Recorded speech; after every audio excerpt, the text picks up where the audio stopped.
Faculty member of English at mission institute. हम लोग पढ़ क्या रहे थे, हम लोग पढ़ रहे थे नॉन फाइनाइट वर्ब, और कल हमने इसके बहुत ही इंपॉर्टेंट कॉन्सेप्ट डिस्कस किया कि प्रेजेंट पार्टिसिपल के बेसिस पे एग्जाम में प्रश्न कैसे आते हैं। ठीक है, और ये लेक्चर आपका आज जो लेक्चर होने जा रहा है ये आपके एग्जाम के पॉइंट ऑफ व्यू से बहुत ही ज्यादा इंपॉर्टेंट होने जा रहा है। तो वीडियो को आप अंत तक देखिए, बीच में स्किप मत करिएगा, आज आप बहुत कुछ नया सीखने वाले हो। तो कल हमने डिस्कस क्या किया था कि प्रेजेंट पार्टिसिपल के बेसिस पे एग्जाम में प्रश्न कैसे पूछे जाते हैं।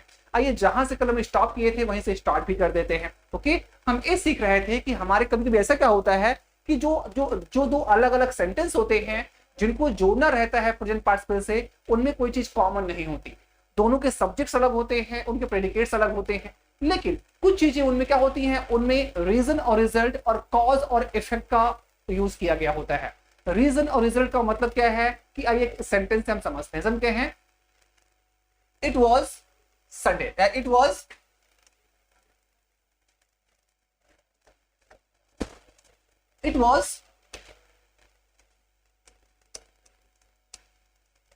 it was holiday. It was holiday. I did not attend the class. I did not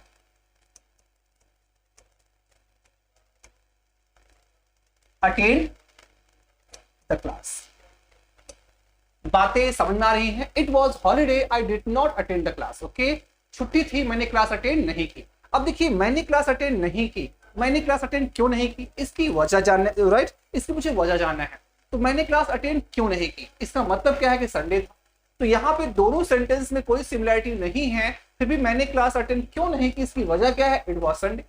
तो दोनों सेंटेंस में रीजन और रिजल्ट और कॉज और इफेक्ट का क्या है, ओके, इन्वॉल्वमेंट है। तो ऐसे सिनेरियो में, ऐसे सिचुएशंस में हम दो अलग अलग सेंटेंसेस को भी प्रेजेंट पार्टिसिपल में चेंज कर सकते हैं। उसमें करेंगे क्या, जो पहला वाला सेंटेंस होता है उसकी जो वर्ब होती है, उसके वर्ब को तो हम प्रेजेंट पार्टिसिपल में चेंज करेंगे ही, उसके साथ हम बीइंग का यूज कर देंगे। तो हमारा सेंटेंस बन जाएगा इट बीइंग हॉलीडे। क्या हो जाएगा, ये सेंटेंस हो जाएगा इट बीइंग हॉलीडे।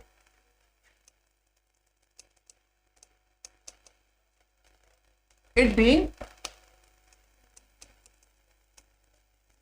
holiday,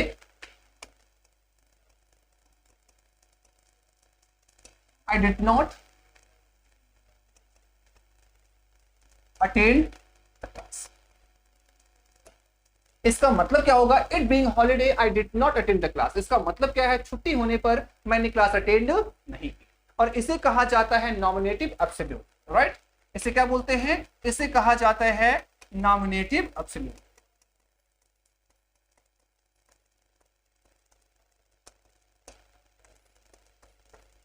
एक बार एग्जाम में इसके बेसिस प्रश्न आया है, कौन सा प्रश्न है, कैसा प्रश्न है, आइए उसको देख लेते हैं। आई होप आप सेशन को एंजॉय जरूर कर रहे होंगे। ओके, तो अपना फीडबैक भी दिया करिए कि आपको लेक्चर्स कैसे लग रहे हैं, क्योंकि आपका जो फीडबैक होता है हमें और भी अच्छा कंटेंट देने में मोटिवेट करता है, राइट। आइए कुछ और देख लेते हैं। एक सवाल है जो एग्जाम में पूछा गया है इसी के बेसिस पे।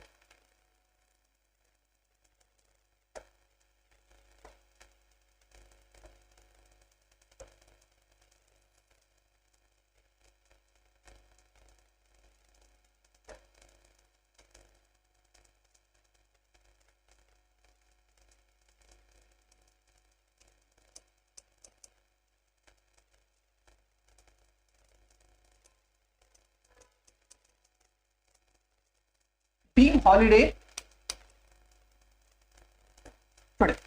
Being holiday today, these students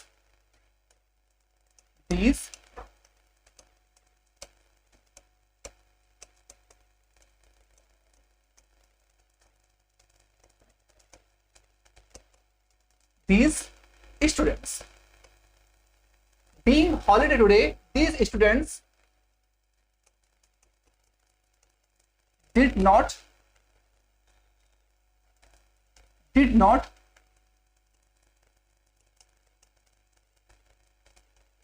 attend the lecture, right। क्या लिखा हुआ है, being holiday today, these students did not attend the lecture। छुट्टी होने की वजह से ये जो स्टूडेंट्स हैं इन्होंने लेक्चर नहीं लिया, राइट। अब देखिए यहाँ पे इन विद्यार्थियों ने लेक्चर नहीं लिया, उसकी वजह क्या है, उसकी वजह है छुट्टी का होना। तो ऐसे सिनेरियो में, ऐसे सिचुएशंस में जो पहला, देखो इसे 4 पार्ट में आप बांट दीजिए। ए पार्ट है, ए बी पार्ट है, ए सी पार्ट है, आखिरी क्या हो जाएगा, आखिरी हो जाएगा नर। अब डिक्टो क्वेश्चंस आपके एग्जाम में पूछा गया है भाई, तो यहाँ पे अब देखो अगर नॉर्मल सेंटेंस होता, दोनों के सब्जेक्ट्स कॉमन होते तो सेंटेंस हमारा सही हो जाता, हमारे सेंटेंस में कोई एरर ना होती। लेकिन दिक्कत इस बात की है कि इसमें क्या है, इसमें पहले सेंटेंस का सब्जेक्ट और दूसरे सेंटेंस के सब्जेक्ट से कोई मैचिंग नहीं है, और ना ही इनके ऑब्जेक्ट या कॉम्प्लीमेंट से कोई मैच हमारा है। फिर भी एक कॉमन चीजें हो, कॉज और इफेक्ट वाला। बच्चों ने लेक्चर अटेंड नहीं किया, इसकी वजह क्या थी, इसकी वजह क्या थी कि क्या थी, छुट्टी थी। तो ऐसे सिचुएशंस में जो पहले सेंटेंस को जिसके वर्ब को आपने चेंज किया है प्रेजेंट पार्टिसिपल में, उसके सेंटेंस का सब्जेक्ट भी आपको मेंशन करना होता है। तो सेंटेंस हो जाएगा हमारा इट बीइंग हॉलीडे। क्या हो जाएगा, अब गलती की हम बात करें तो गलती यही पार्ट में है, यहाँ पे आपको इसका सब्जेक्ट लिखना होगा, तो यहाँ सेंटेंस हमारा हो जाएगा it being holiday today. It being holiday today. बातें समझ में आ रही हैं? It being holiday today, these students did not attend the lecture। क्या लिखा हुआ है, it being holiday today these students did not attend the lecture। छुट्टी होने की वजह से इन विद्यार्थियों ने लेक्चर अटेंड नहीं किया। हमारा सेंटेंस क्या हो जाएगा, सही भी हो जाएगा। ओके, तो गलती किस पार्ट में है, ए पार्ट में है। तो प्रेजेंट पार्टिसिपल में जितने भी हमने पढ़ाया है, इससे बाहर कभी कुछ प्रश्न आएगा ही नहीं। इसको आप अच्छे से रिवाइज कर लीजिए, सारे डाउट्स, सारे कॉन्सेप्ट आपके क्लियर हो जाएंगे। ऑलराइट, तो प्रेजेंट पार्टिसिपल खत्म हुआ। अब हम बात करते हैं पास्ट पार्टिसिपल पे, इसका यूज कैसे किया जाता है, एग्जाम के बेसिस पे इसमें प्रश्न कैसे आते हैं, आइए देख लेते हैं।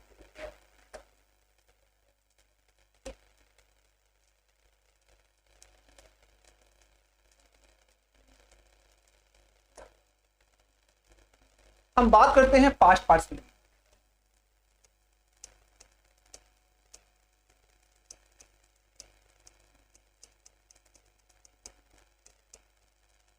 हम बात करते हैं पास्ट पार्टिसिपल की। राइट, अब देखिए चाहे प्रेजेंट पार्टिसिपल हो, चाहे पास्ट पार्टिसिपल हो, चाहे परफेक्ट पार्टिसिपल हो, ये एक प्रकार के एडजेक्टिव ही होते हैं। राइट, एक कैसे बनते हैं, एक वर्ब की थर्ड फॉर्म से बनते हैं, आइए देख लेते हैं।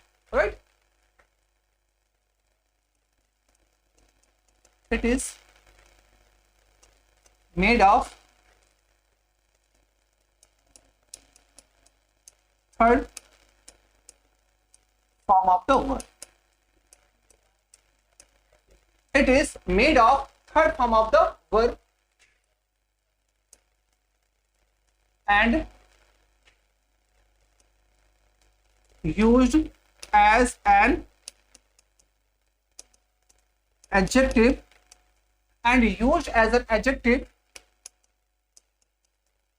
in the sentence, and used as an adjective in the sentence। Right, it generally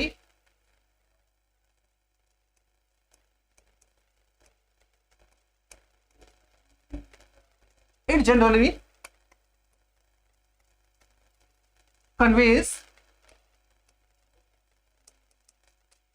passive।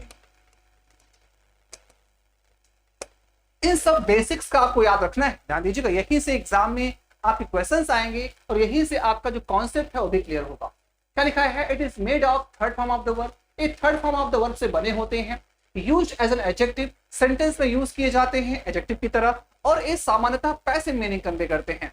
Passive meaning करने का मतलब क्या है कि जिस नाउन के साथ इनको लिखा जाता है वह नाउन इनका डूअर नहीं होता, इनका डूअर कोई और होता है। अभी एग्जाम्पल से हम आपको समझाएंगे तो सारे कॉन्सेप्ट आपके क्लियर हो जाएंगे।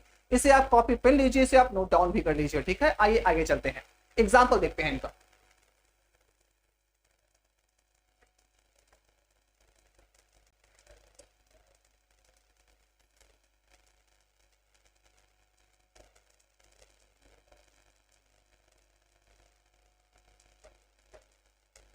समझे हैं, I have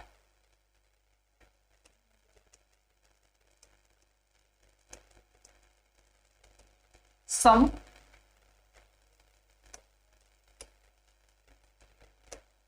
I have some broken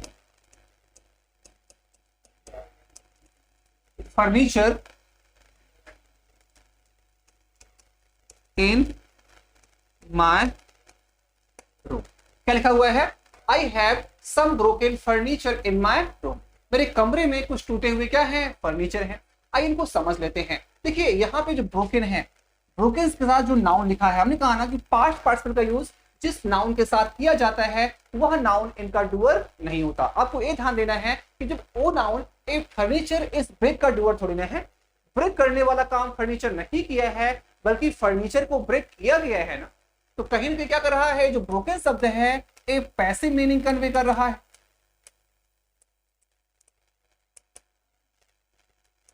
okay, ये ध्यान देना है। जो प्रेजेंट पार्टिसिपल होता है वो एक्टिव मीनिंग कन्वे करता है, और जो पास्ट पार्टिसिपल होता है वो पैसिव मीनिंग कन्वे करता है। एक इसके साथ रिलेट करके आपको हम प्रेजेंट पार्टिसिपल का एग्जांपल भी समझा देते हैं। जैसे हम कहें I have some breaking news.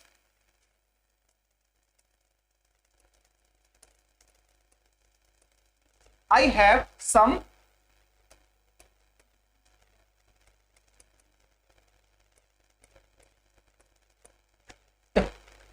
some breaking news। अब देखिए इस न्यूज को ब्रेक करने वाला क्या है? अब ब्रेकिंग क्या है भाई? न्यूज को ब्रेक कौन करेगा? Right, I have some breaking news. अब ब्रेक करने वाला काम कौन करेगा? ब्रेक करने वाला काम न्यूज ही तो करेगी ना। तो यहाँ पे देखिए जो इस प्रेजेंट पार्टिसिपल के साथ जो नाउन लिखा गया है वह नाउन इस वर्ब का डूअर है। भाई ब्रेक करने वाला काम कौन करेगा? न्यूज करेगी। या हमें और आपको एग्जाम्पल समझाते हैं। आई सा ए स्माइलिंग चाइल्ड। हमने कहा कि present participle active meaning convey करेगा और past participle passive meaning convey करेगा। अगर मैं कहूं कि आई सा ए स्माइलिंग चाइल्ड, मैंने एक मुस्कुराते हुए बच्चे को देखा। कैसा बच्चा था वो? मुस्कुराता हुआ। ध्यान दीजिए। अब देखिए, अब ये जो प्रेजेंट पार्टिसिपल है इसके साथ जो नाउन लिखा गया है वह नाउन ही तो इस वर्ब का डूअर है। स्माइल करने वाला काम कौन करेगा? चाइल्ड करेगा। ब्रेक करने वाला काम कौन करेगा? न्यूज करेगा। दोनों क्या है? ये दोनों आपकी एक्टिव मीनिंग कन्वे कर रहे हैं। क्या कर रहे हैं? ये दोनों आपके एक्टिव मीनिंग कन्वे कर रहे हैं भाई। लेकिन हमने कहा कि जब पास्ट पार्टिसिपल का यूज करते हो तो ये एक्टिव नहीं पैसिव मीनिंग कन्वे करते हैं। अब एग्जांपल देख लेते हैं। अगर मैं कहूं कि I have some broken furniture, मेरे पास कुछ टूटे हुए फर्नीचर हैं। अच्छा बताइए, ब्रेक करने वाला काम फर्नीचर करेगा? नहीं करेगा भाई। एक सेंटेंस और देख लेते हैं।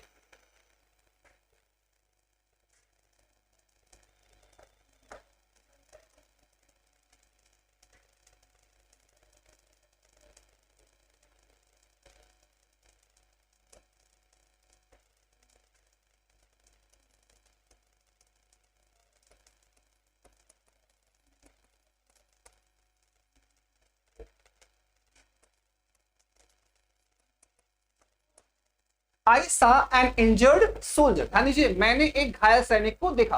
अब बताइए यहाँ पे ये जो सैनिक है, बताओ क्या ये इंजोर जो वर्ब है इस वर्ब को करने, बताओ इस वर्ब का जो डूअर है, इस वर्ब का जो डूअर है वो क्या सोल्जर है? क्या घायल करने वाला काम सैनिक करेगा? यहाँ पर सैनिक को घायल किया गया है, सैनिक ने किसी को घायल नहीं किया है। इसका मतलब क्या है? इंजोर करने वाला काम सैनिक नहीं करेगा, काम कोई और करेगा ना। तो सिंपल शब्दों में कहें कि पास्ट पार्टिसिपल के साथ जो नाउन्स लिखे जाते हैं वे नाउन उस वर्ब के डूअर नहीं होते। ये नाउन जो है इस वर्ब का डूअर नहीं है, लेकिन जो क्या है यह नाउन इस वर्ब का डूअर है। इसका मतलब क्या है? एक एक्टिव मीनिंग कन्वे कर रहा है और क्या कर रहा है? एक पैसिव मीनिंग कन्वे कर रहा है। ये इसके बेसिक्स हैं और दोनों ही काम करते हैं किसका? एडजेक्टिव का। यहाँ स्माइलिंग काम कर रहा है एडजेक्टिव का और यहाँ पे इंजर्ड काम कर रहा है एडजेक्टिव का। कैसा सैनिक देखा आपने? घायल सैनिक देखा आपने। तो घायल जो है सैनिक की विशेषता बता रहा है। कैसे बच्चे को आपने देखा? आपने मुस्कुराते बच्चे को देखा। तो मुस्कुराता हुआ क्या है? बच्चे का एडजेक्टिव है। कि उनके फंक्शन अलग अलग होते हैं। इतना आई होप आपको बातें समझ में आई होंगी। अब यही से एग्जाम में क्या आते हैं? क्वेश्चंस आ जाते हैं। यही से क्या होते हैं? एग्जाम में प्रश्न आ जाते हैं। कैसे प्रश्न आते हैं आइए वन बाय वन उनको भी देख लेते हैं। ओके आइए।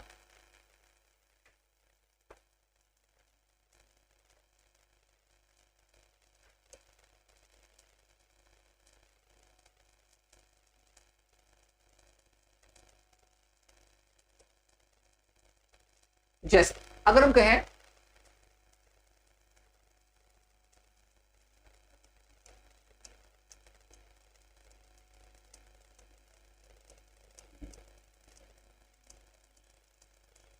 There are many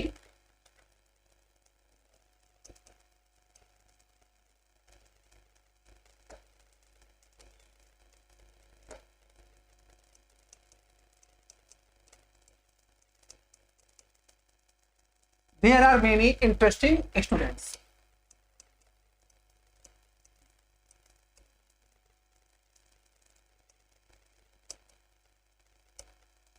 There are many interesting students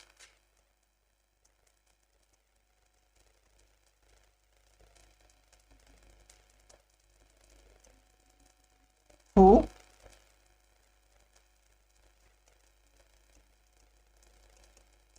wanted fill the form but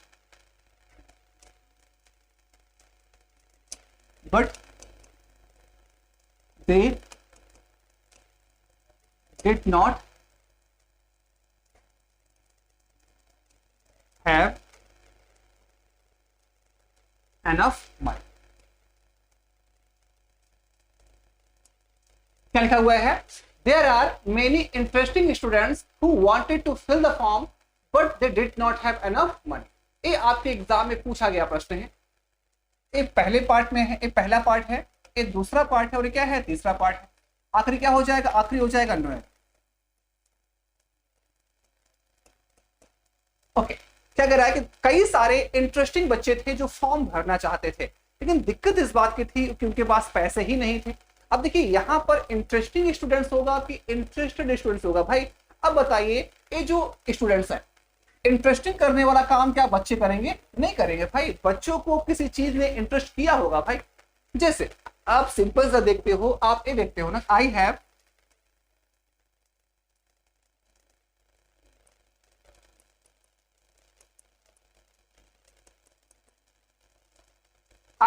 an interesting story, ये सही। लेकिन अगर मैं कहूं कि I have an interested story, अब ये गलत हो जाएगा ना। गलत क्या होगा कि यहां पर जो इंटरेस्ट करने वाला काम है वो स्टोरी करेगी। एक्टिव मीनिंग है तो प्रेजेंट पार्टिसिपल यूज करोगे। अब इंटरेस्ट करने वाला काम क्या है? यहां पे स्टोरी क्या है? अब स्टोरी इंटरेस्ट करेगी, स्टोरी को इंटरेस्ट नहीं किया जाएगा भाई। तो हमें एक्टिव मीनिंग की आवश्यकता है। यहाँ पैसिव मीनिंग क्या कर रहा है, इसलिए क्या हो गया? गलत हो गया। हाँ, अगर मैं कहूँ कि I have an interested student, सही हो जाएगा। अगर मैं कहूँ I have an interested student, sentence हमारा क्या होगा? सही हो जाएगा। बातें समझ पा रहे हो ना? तो इंटरेस्टेड स्टूडेंट सही हो जाएगा, लेकिन इंटरेस्टेड स्टोरी गलत हो जाएगा, इंटरेस्टिंग स्टोरी सही हो जाएगा। तो इन सब बारीकियों का ध्यान रखिए। यहीं से एग्जाम में क्या आते हैं? सवाल आते हैं। यहीं से एग्जाम में क्या आते हैं? प्रश्न आते हैं। आइए एक दो क्वेश्चन हम और देख लेते हैं।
क्या लिखा हुआ है?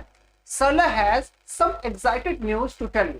सरला के पास कुछ बढ़िया खबर है आपको बताने के लिए। अब देखिए यहाँ पर एक्साइटेड नहीं होगा भाई। ओके, ए पार्ट है, ए बी पार्ट है, ए सी पार्ट है। अगर आपका हल्का सा भी कॉन्सेप्ट क्लियर है तो आप यही कहोगे यहाँ पर एक्साइटेड का नहीं, एक्साइटिंग का नहीं, एक्साइटिंग होगा भाई, क्योंकि एक्साइट करने वाला काम कौन करेगी? न्यूज ही तो करेगी ना। एक्टिव मीनिंग क्या हो सकता है? तो यहाँ पर एक्साइटिंग होगा, यहाँ पर एक्साइटेड गलत हो जाएगा। तो यहाँ क्या हो जाएगा? Sarla has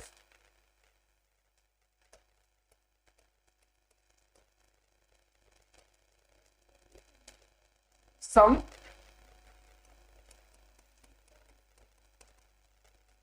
exciting news to tell. Sarla has some exciting news to tell. लेकिन अगर मैं कहूं, अगर इसे ऐसे लिखा जाए,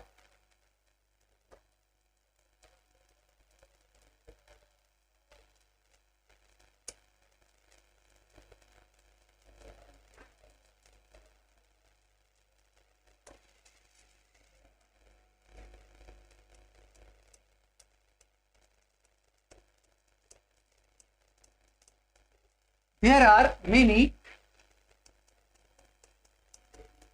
excited students to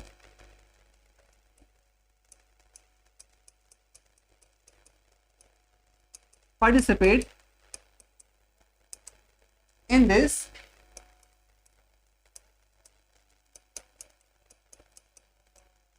competition.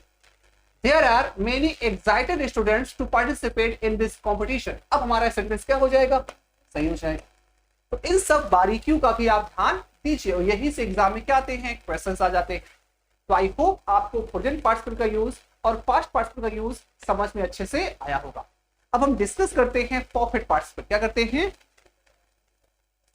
अब हम डिस्कस कर लेते हैं परफेक्ट पार्टिसिपल। परफेक्ट पार्टिसिपल का यूज सेंटेंस में कैसे किया जाता है, आइए देखते हैं।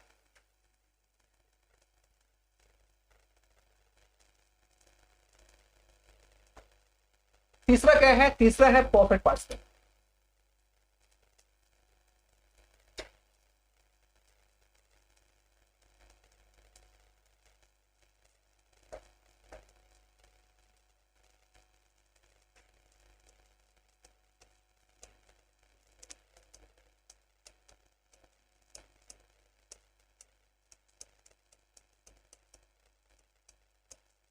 Perfect participle, right.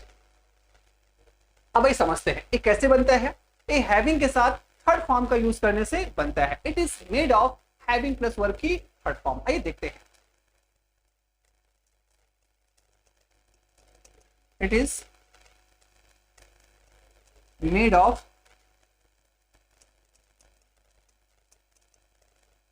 Having plus verb की third form and used as an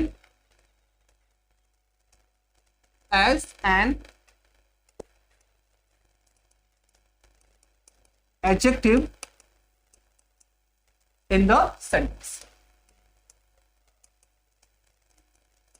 and used as an adjective in the sentence। क्या लिखा हुआ है? It is made of having plus verb की third form and used as an adjective in the sentence।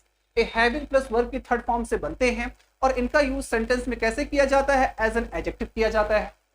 बातें समझ में आ रही हैं? एडजेक्टिव की तरह इनका यूज सेंटेंस में किया जाता है। आइए सेंटेंस देखते हैं। अब देखो पर इसको समझो, इस कहां प्रेजेंट पार्टिसिपल का यूज और परफेक्ट पार्टिसिपल का यूज में अंतर क्या है, क्योंकि एक क्या है कभी कभी समान बच्चे इसमें कंफ्यूज हो जाते हैं कहां प्रेजेंट पार्टिसिपल का यूज करना है और कहां पास्ट पार्टिसिपल का यूज करना है। आइए पहले समझते हैं एग्जांपल से। ओके, पहले हम दो अलग अलग सेंटेंस ले लेते हैं और दो अलग अलग सेंटेंस को एक सेंटेंस में बनाते हैं परफेक्ट पार्टिसिपल का यूज करके। जैसे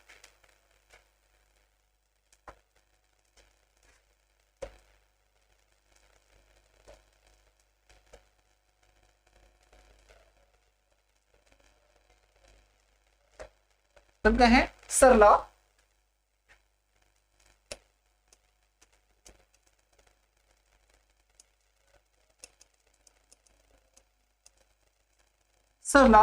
finished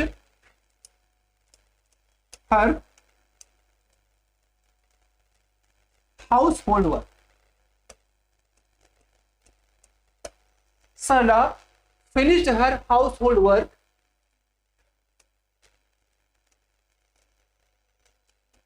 she went to sleep। हमने दो अलग अलग सेंटेंस यहां पे लिखे हैं। एक पहला सेंटेंस है और ये क्या है, दूसरा सेंटेंस है। क्या लिखा हुआ है, Sarla finished her household work. Sarla ने अपने घर के कामों को खत्म किया, वो सोने चले गई। आइए अब इसको समझते हैं। अब देखो यहाँ पे दो अलग अलग सेंटेंस है। अब प्रेजेंट पार्टिसिपल में और पास्ट पार्टिसिपल में काफी कुछ समानताएं भी है, क्योंकि जो डिफरेंस है उस डिफरेंस को भी याद रखना है। यहाँ पे दोनों काम सरला के द्वारा किया जा रहा है। सरला ने ही काम खत्म किया और सरला सोने भी चली गई। लेकिन प्रेजेंट पार्टिसिपल में क्या होता है कि दो एक्शंस होते हैं और बैक टू बैक होते हैं, उनमें टाइम गैप नहीं होता या ना के बराबर होता है। अगर मैं कहूं सरला सा स्नेक, सरला ने सांप देखा, she ran away from there. अगर वो Sarla saw snake, she ran away from there. Sarla ने सांप को देखा, वो वहां से भाग गई। अब देखिए सांप को देखना और भागना एक क्विक एक्शंस है भाई, ए बैक टू बैक होने वाले एक्शंस हैं, ए इंस्टेंट होने वाले एक्शंस हैं, ए तुरंत होने वाले एक्शंस हैं। तो यहाँ पे आप प्रेजेंट पार्टिसिपल का यूज करोगे, यहाँ पे आप नहीं यूज कर सकते परफेक्ट पार्टिसिपल का। लेकिन अगर मैं कहूं कि I finished my homework, I went out to play cricket, मैंने अपने घर के काम को खत्म किया, मैं खेलने चला गया, तो काम को खत्म करने और जाने में समय लगेगा भाई। भाई काम यूं ही खत्म नहीं होता, उसे खत्म करने में समय लगता है ना। काम खत्म करोगे, हाथ पैर धोगे, फिर आप बाहर खेलने जाओगे। तो जो अगर दो एक्शन के बीच टाइम का बराबर गैप है तो वहां पे यूज किया जाता है परफेक्ट पार्टिसिपल, वहां पे नहीं यूज किया जाता प्रेजेंट पार्टिसिपल। ये डिफरेंस है आपका प्रेजेंट पार्टिसिपल और परफेक्ट पार्टिसिपल में। इसको बनाया कैसे जाएगा, जो काम पहले किया गया होगा उसके वर्ब को हम चेंज कर लेंगे परफेक्ट पार्टिसिपल में। क्या हो जाएगा, having finished.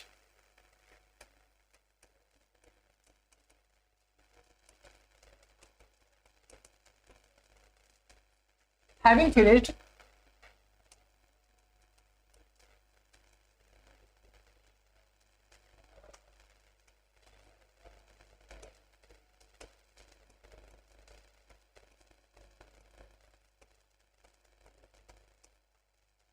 having finished her household work, Sarla went to sleep. Having finished her household work, Sarla went to sleep. अपने घर के काम को खत्म करके सरला सोने चली गई। यहां क्या है, अब ये सेंटेंस हमारा बिल्कुल सही है। राइट, ये सेंटेंस हमारा बिल्कुल सही है। आइए एक दो सेंटेंस हम और देख लेते हैं। तो प्रेजेंट पार्टिसिपल और पास्ट पार्टिसिपल का जो डिफरेंस है, आई होप आपको समझ में भी आ रहा होगा। ओके, आइए कुछ और सेंटेंस लेते हैं।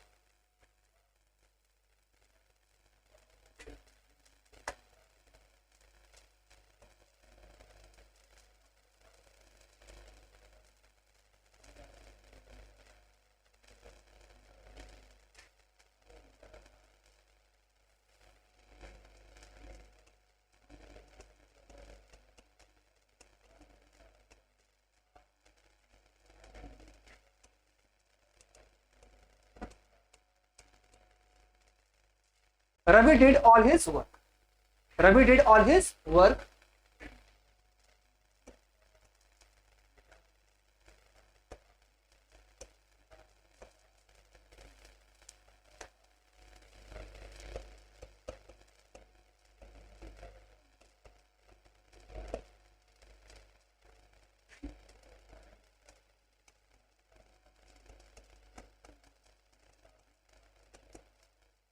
Ravi did all his work, he went out to play cricket. Ravi ने अपने सारे काम को खत्म किया या रवि ने अपने सारे काम किए, वो बाहर खेलने के लिए चला गया। अब देखो यहाँ पे हम यूज कर सकते हैं परफेक्ट पार्टिसिपल का, यहाँ पे हम नहीं यूज कर सकते प्रेजेंट पार्टिसिपल का। क्या हो जाएगा, having done all his work.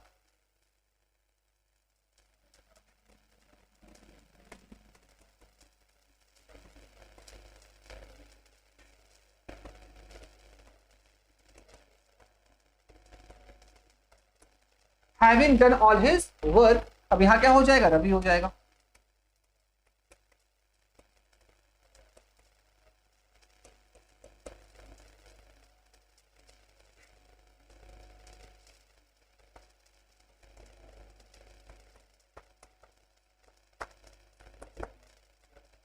Having done all his work, Ravi went out to play cricket.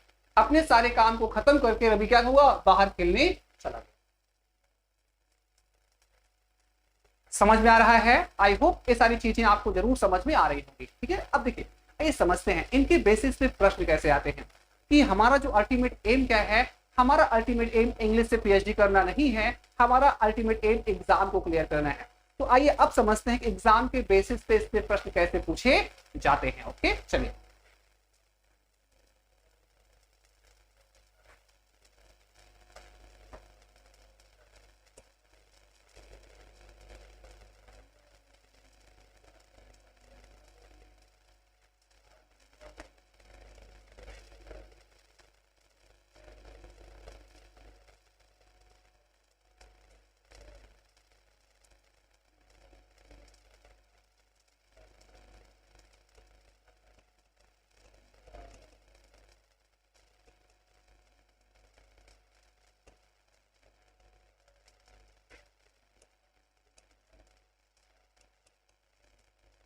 Having taught physics,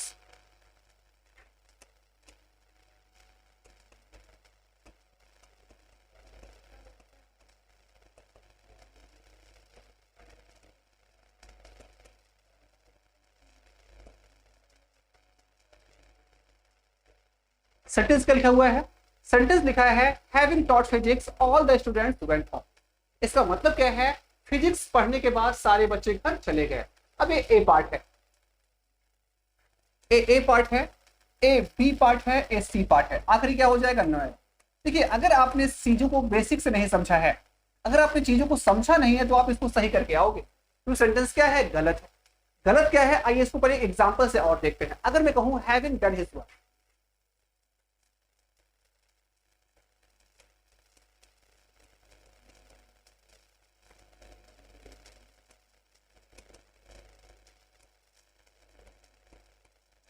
having done his work, Ram went home.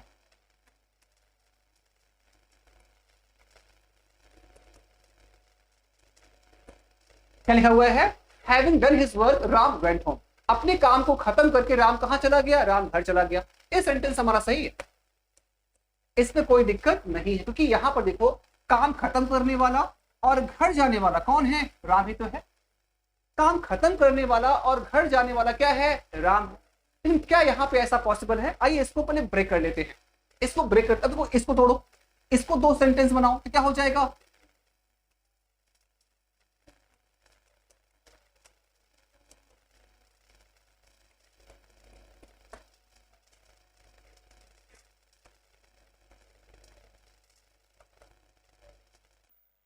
अब यहां पे देखिए, यहां पे राम और यहां पे राम, मतलब काम को खत्म करने वाला और घर जाने वाला कौन है? राम ही है। तो जब राम है तो यहाँ पे परफेक्ट पार्टिसिपल का यूज करिए और एक्टिव वॉइस में करिए, ये हमारा सही हो जाएगा। लेकिन यहाँ पे देख लेते हैं,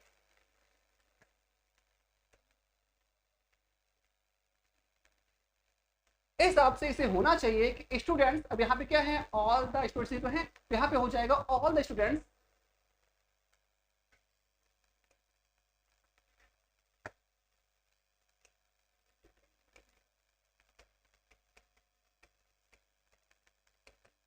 all the students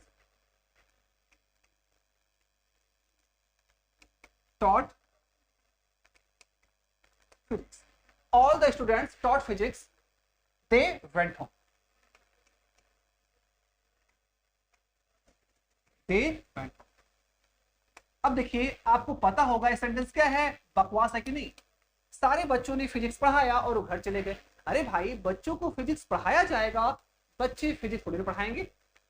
तो सेंटेंस हमारा गलत है भाई। तो इसको हम सही कैसे करें? अगर देखा जाए तो देखो यहाँ पे बच्चों को फिजिक्स पढ़ाया जाएगा, अगर इसको पैसे में बना दिया जाए, कैसे बना दिया जाए? अगर मैं टॉट फिजिक्स के हिसाब से all the students were taught physics कर दूं, बच्चों को फिजिक्स पढ़ाया गया और बच्चे घर चले गए, एक्टिव मीनिंग की हमें यहाँ आवश्यकता नहीं है, हमें पैसिव मीनिंग की आवश्यकता है। अगर मैं कहूँ कि all the students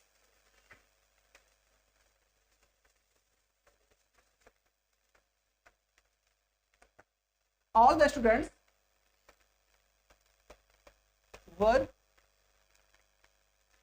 taught physics, अगर मैं कहूं all the students were taught physics, they went. अब हमारा सेंटेंस क्या है? सही हो जाएगा। अब यहाँ पे पैसिव वॉइस में है ना, जब पैसिव वॉइस में होगा तो परफेक्ट पार्टिसिपल का पैसिव वॉइस ही तो यूज किया जाएगा। तो जब परफेक्ट पार्टिसिपल का पैसिव वॉइस यूज करोगे तो वहां पे करोगे क्या? आप हैविंग के साथ बीन में बीन और ऐड कर दोगे। जहां पे आप हैविंग टॉट फिजिक्स लिखा है वहां पे आपको लिखना होगा हैविंग बीन टॉट फिजिक्स। आप बीन को और ऐड करेंगे, आइए लिख के समझा देते हैं। तो गलती तो ए पार्ट में है, ए पार्ट में दिक्कत है।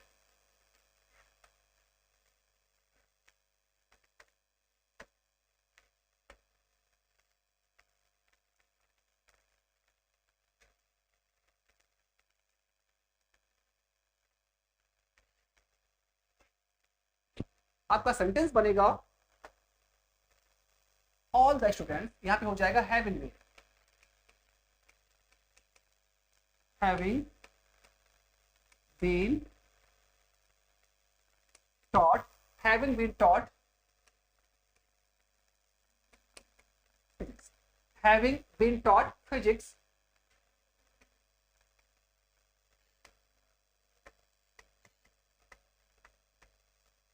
all the students went। अब सेंटेंस हमारा क्या हो गया, सही हो गया। बातें आई होप आपको जरूर समझ में आई होंगी। तो गलती किस पार्ट में है, बी पार्ट में है। तो आपको ये भी देखना होगा कि सेंटेंस आपका एक्टिव वॉइस में है कि पैसिव वॉइस में है। सेंटेंस बनाना किस में है, एक्टिव वॉइस में चेंज करना है कि पैसिव वॉइस में चेंज करना है। ये सारे बेसिक्स भी आपको दिमाग में रखने होंगे भाई, राइट। आइए एक आध दो सेंटेंस हम और देखते हैं, राइट। आइए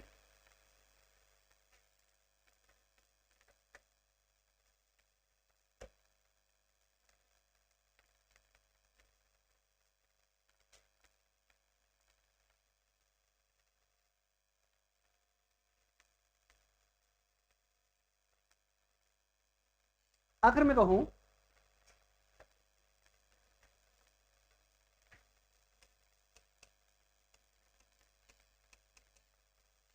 having served food properly, having served food properly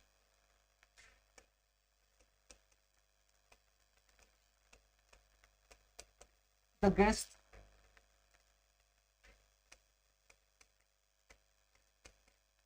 started to eat, right. क्या लिखा हुआ है, हैविंग सर्व फूड प्रॉपर्ली, यहां पे द फूड कर दीजिए,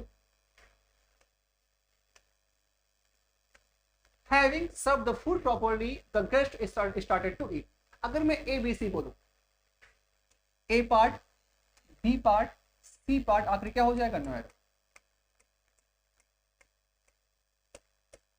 अब दिमाग लगाइए, सेंटेंस में एरर किस पार्ट में है। अगर हल्का सा भी आप माइंड लगाएंगे तो आपको गलती मिल जाएगी, राइट। देखो जहां पे डाउट रहे वहां पे इसे क्या करिए, उसे एलाबोरेट कर लीजिए। जहां पे आपको डाउट रहे कि सेंटेंस में एरर क्या हो सकती है, आप सेंटेंस को तोड़ दिया करिए भाई। ओके, जो आपने पार्टिसिपल में चेंज किया है इसे फुल सेंटेंस में दो अलग अलग सेंटेंस में कर लो। जब दो अलग अलग सेंटेंस में आप कर लोगे तो आपके अंदर कॉन्फिडेंस आएगा कि गलती कहां पे है। आइए इसको अलग अलग कर लेते हैं, तो वहां पे आप खुद कहोगे हाँ सेंटेंस गलत है। अगर इसको अलग अलग करिए तो यहाँ क्या हो जाएगा, अब यहाँ पे गेस्ट सब्जेक्ट है, इसका भी गेस्ट सब्जेक्ट हो जाएगा। यहाँ क्या हो जाएगा, the guest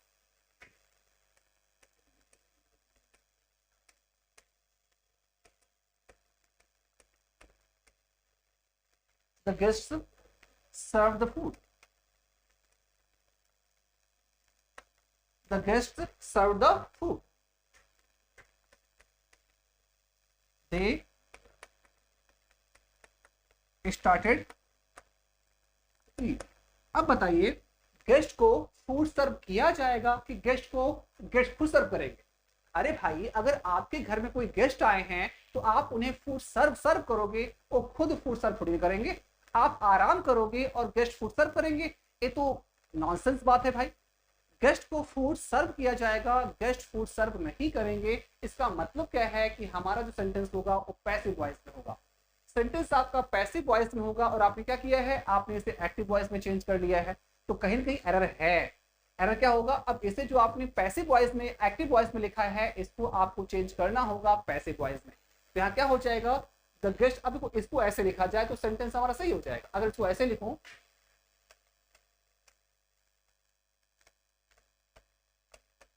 the guest were served the food, the guests were served the food they started to eat. अब इसे आप पैसिव वॉइस में बनाओ, आपको क्या, अब आपका क्या है, एक पैसिव वॉइस में है, जब ये पैसिव वॉइस में है तो इसका जो पार्टिसिपल होगा वो भी किसमें होगा, वो भी पैसिव वॉइस में ही तो होगा। यहाँ क्या हो जाएगा, आपका सेंटेंस हो जाएगा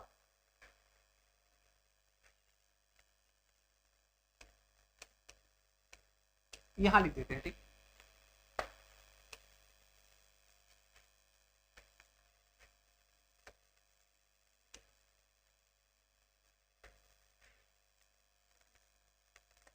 इसको ऊपर लिख देते हैं, क्या हो जाएगा, हैविंग बीन सर्व्ड, क्या हो जाएगा,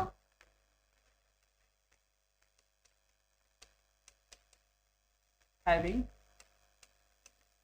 been served, having been served all the guests, या guest लिखो,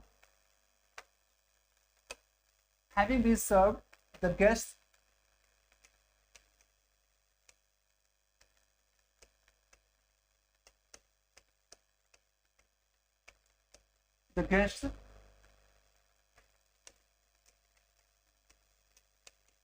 started, बातें समझ में आई, having been served, having been served यहाँ द फूड हो जाएगा, भाई फूड लिखना भूल गया,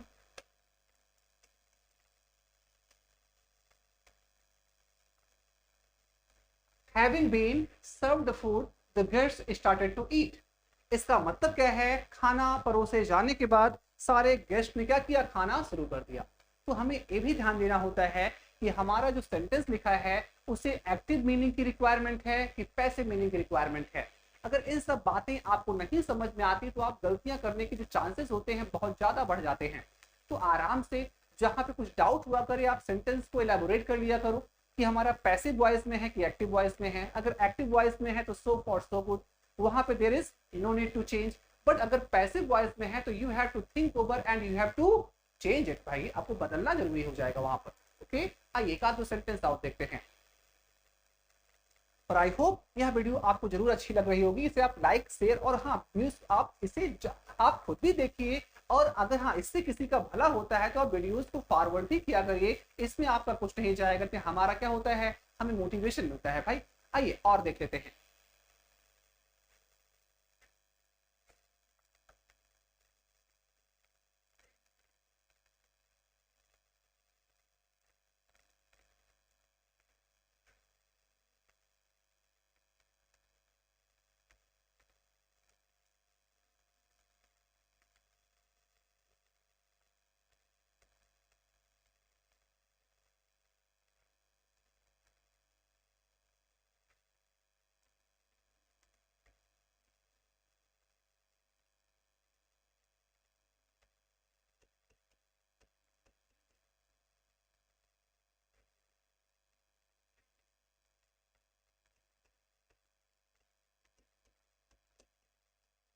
Having completed all the tasks,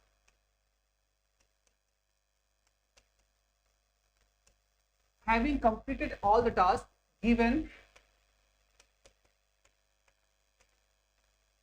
given by the manager,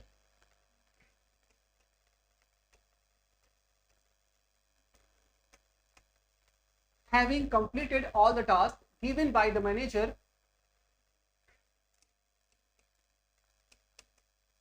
the two friends went on a tour। देखिए सेंटेंस को ध्यान से पढ़िएगा, आपको इसमें एरर क्या है आपको अपने आप समझ में आएगी। हाँ अगर आपको ऐसा लगता है कि हमारे सेंटेंस में कोई एरर नहीं है तो ये भी आप समझ जाओगे। ओके राइट, सेंटेंस को अच्छे से पढ़ा करिए। क्या लिखा है कि having completed all the task given by the manager, manager के द्वारा दिए गए टास्क को पूरा करने के बाद दो फ्रेंड्स कहां पे चले गए, वो टूर पे चले गए। तो देखो यहाँ पे काम फिनिश करने वाला काम, ओके काम फिनिश कौन करेगा, यही दो ही तो करेंगे ना।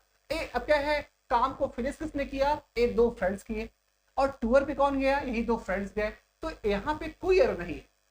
अगर इसको आप ब्रेक करेंगे तो क्या हो जाएगा, इसको आप ब्रेक करोगे तो सेंटेंस हमारा क्या बन जाएगा, ये बन जाएगा द टू फ्रेंड्स। आप अगर कहीं भी डाउट हो तो सेंटेंस को ब्रेक कर लोगे तो आपको अपने आप आंसर निकल के आ जाएगा। ओके, तो यहां क्या हो जाएगा, the two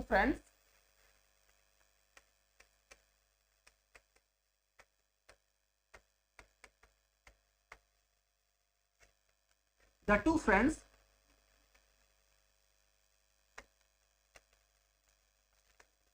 completed the two friends completed the task given by the manager. They went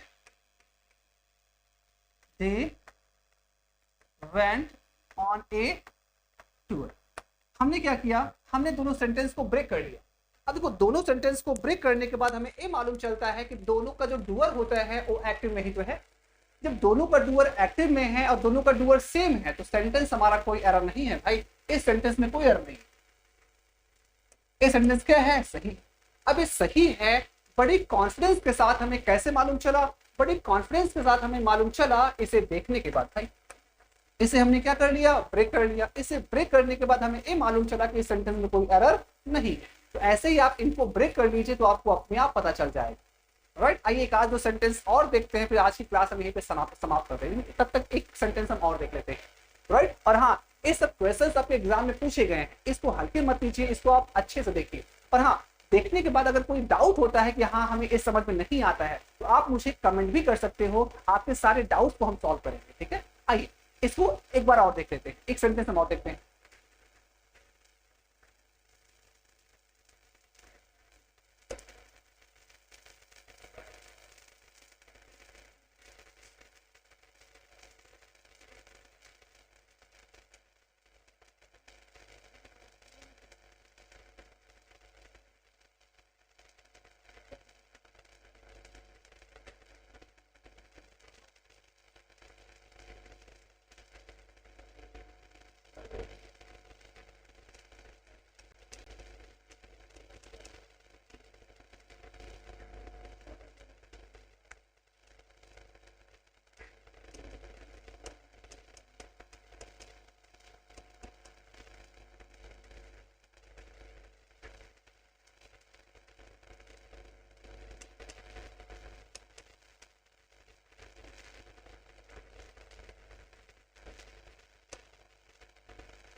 Having written the letter and put it in his pocket, he went out to drop it.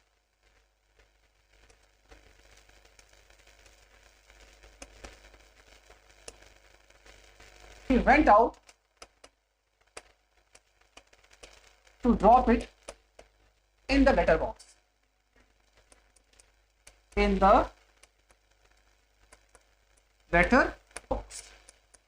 सबसे पहले sentence को पढ़िए अच्छे से, sentence को बड़ा देखकर घबराइए मत। ओके, सेंटेंस अगर बड़ा दिया गया है, अगर सेंटेंस को एग्जामिनर ने बड़ा दिया है तो कहीं ना कहीं वो आपके कॉन्टेक्स्ट को बिल्कुल क्लियर करना चाहता है।